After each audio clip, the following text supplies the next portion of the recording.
И покрај декларативните заложби за електрификација, американците немаат намера да се откажат од големите V8 машини. General Motors потврди дека подготвува нивна шеста генерација. За таа цел, компанијата ќе инвестира точно $888 милиони во фабриката во Бафало, каде и сега се произведуваат ваквите агрегати. Оваа сума е најголема поединечна што компанијата ја вложува во некој свој погон за моторна техника.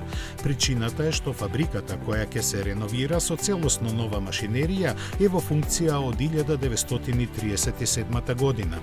За спецификациите на новата генерација големи бензинци малку се знае.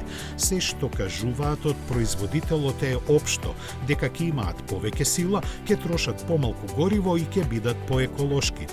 Сегашните V8 агрегати на General Motors имаат зафатнина помеѓу 5,3 и 6,6 литри и располагаат со максимални од 355 до дури 1064 коњски сили кај Corvette ZR1, но легендарниот спортски модел не се споменува како кандидат за новите мотори, чие производство ќе започне во 2027-та.